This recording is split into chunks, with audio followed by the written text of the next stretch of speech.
ہر قسم کے روحانی جسمانی مسائل اور وظائف کے لیے پیر اقبال قریشی چینل کو سبسکرائب کریں۔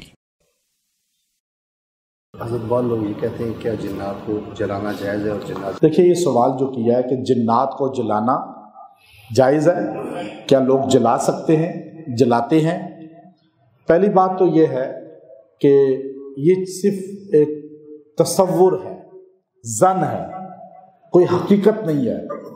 میرے استاد مولانا مفتی عزیز الرحمان صاحب رحمۃ اللہ علیہ سمو گڑھی والے، جو شیخ القرآن مولانا غلام اللہ خان رحمۃ اللہ علیہ کے استاد کے بیٹے تھے، وہ مجھے فرماتے تھے بیٹا کبھی جنات کو جلانے کے کاموں میں نہ پڑنا، زندگی تباہ ہو جائے گی، تمہاری نسلیں تباہ ہو جائیں گی، اس لیے کہ اس میں جنات جلتے نہیں ہیں، صرف ایک خیال ہوتا ہے بندے کا، اور بندہ مشہور کرتا ہے جی میں نے جنات کو جلا دیا، اور جنات پھر ریئیکشن میں اس کے گھر پہ حملہ کرتے ہیں۔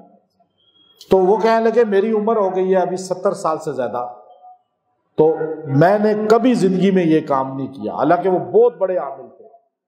تو جس بندے نے بھی جنات جلانے کے کام کو اختیار کیا نا، اس کام میں پڑا ہے، اس کا گھر اور وہ کبھی ٹھیک نہیں رہا، پریشانیوں میں رہا ہے۔ تو اس لیے یاد رکھیں، پہلی بات ہے جن جلتے ہی نہیں، آپ کو کیا پتہ جل گئے، آپ سب لوگوں کو بتا رہے ہیں جی 100 جلا دیے۔ تو بات یہ ہے کہ قرآن سے جیسے ہمارا طریقہ ہے کہ آپ انہیں قرآنی آیات پڑھ کے پلائیں، قرآن کا پانی اس کو پلائیں، اس پہ چھینٹے دیں، وہ جن نکل جائے گا۔ وہ احسن طریقے سے باتیں کر کے، جیسے ٹیبل ٹاک ہوتا ہے، آپ اسے نکال دیں۔ یہ طریقہ قرآن و سنت کا ہے، اور ہمارے سلف صالحین سے چلا آ رہا ہے۔ ابن تیمیہ رحمۃ اللہ علیہ نے باقاعدہ اس کو لکھا، مسند احمد میں لکھا، شیخ مولانا احمد بن حنبل رحمۃ اللہ علیہ کے، اور اس کے پہلے بھی بڑے بڑے سارے اسی پر رہے، یہاں تک کہ ابن تیمیہ جیسے بندے نے بھی اس کو لکھا ہے، جو بہت بڑے شیخ الحدیث ہیں۔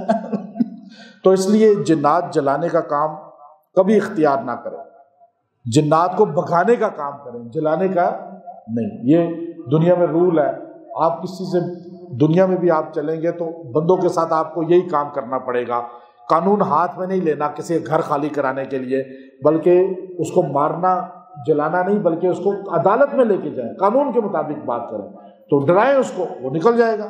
جن بھی ایسے نکل جاتا ہے، جن ہم سے طاقتور نہیں ہے، ہم طاقتور ہیں، ہمارے پاس قرآن ہے۔ اور کوئی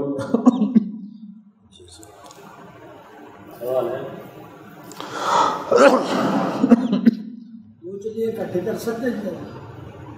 ایک چلہ ایک وقت میں کریں۔ اس بات پہ استدلال کر رہا ہوں کہ ہمارے نبی نے کبھی 2 کھانے اکٹھے نہیں کھائے، روحانی غذا ہے نا یہ بھی، تو ہمارے نبی نے ہمیشہ ایک کھانا کھایا ہے۔ تو ابھی چونکہ کھانے بھی 2 کھاتے ہیں تو چلے بھی 2 کرتے ہیں، کھانے بھی 3 سالن تو چلے بھی 3، تو اس لیے رواج بڑھ گیا ہے۔ کھانا بھی ایک ہی ٹکا کے کھایا کریں، کوشش کریں ایک کھانا کھائیں۔ میں زیادہ تر کوشش کرتا ہوں ایک ہی سالن کھاتا ہوں، 2-3 میں زیادہ نہیں، میری زندگی میں بہت کم ہی کبھی ایسا ہوا ہو۔ میں نے جب بھی کھانا کھایا ایک ہی پلیٹ اور سالن لیتا ہوں، اسی کو کھاتا ہوں، یہ نہیں کہ 3-4 کھانے منگواؤں۔ ہاں کوئی دعوت کر دے تو کبھی کوئی محبت میں کر دے تو اچھی بات ہے، کبھی کر لیتا ہے تو کھا ہی لیتا ہوں، لیکن زیادہ نہیں کھاتا۔ میں کوشش ہوتی ہے ایک سالن۔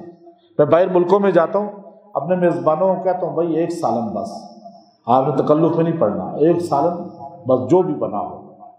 بلکہ میں ادھر ملائیشیا میں تھا تو وہ بہت رچ فیملی تھی، وہ ڈھیر لگا دیتے تھے اس طرح ہوٹلوں سے لا کر، تو میں نے ان کو کہا جی نہیں، آپ ایک سالن بس، مجھے بہت ہے، آپ اتنا ضائع ہو جاتا ہے۔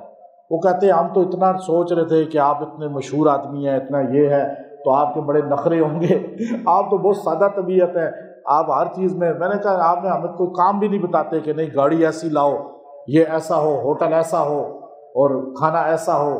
میں نے کہا نہیں، آپ یہ سمجھیں کہ میں بالکل آپ کے گھر کا بندہ ہوں، بوجھ کسی پہ نہ بنے۔ یہاں تو ہمارے پاس ایک بزرگ آگے، میں نے ان کو یہاں ٹھہرا دیا، میرے سر میں درد ہو گیا۔ وہ بزرگ کہیں جی یہ اے سی آواز کیوں کر رہا ہے، نیا اے سی، اچھا اس کی جو ہے نا تھرو بہت زیادہ لگ رہی ہے۔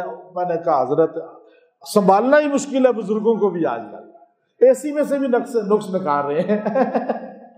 کمرہ اتنا وی آئی پی بنا ہوا ہے ہمارا، 5 اسٹار ہوٹل کی طرح ہے، نیچے مہمان خانہ دیکھے نا، جو نہیں بیڈ جو ہے نا تھوڑی سی آواز کرتا ہے جب میں کروٹ لیتا ہوں. تو ایسے نخرے والے بزرگ نہ ہم ہیں نہ ہمیں بننا ہے. ہم تو چٹائی پہ لیٹنے والے لوگ ہیں, نیچے فرش پہ بیٹھ کے کھانے والے لوگ ہیں. اللہ رکھتا ہے تو 5 سٹار 7 سٹار میں بھی رہتے ہیں, نہ رکھے تو ہم زمین پہ بھی لیٹ جاتے ہیں. لیکن نخرہ نہیں ہونا چاہیے, ٹھیک ہے نا, نہ کھانے میں نہ چلوں میں. ایک لائن پہ چلتے رہے, بس ایک چلہ کریں, دبا کے کریں, صحیح طرح کریں, صحیح پڑھیں اس کو. 2 چلوں میں کیا ہوگا, 2 کھانے سامنے رکھے ہوں تو نہ ایک صحیح کھایا جاتا ہے, نہ ایسا ہی ہے نا. اور ایک چلہ ہوگا تو پھر آپ ٹکا کے ایک ہی چلہ کریں گے. 2 چلے ہوں گے تو آدھا ادھر ذہن آدھا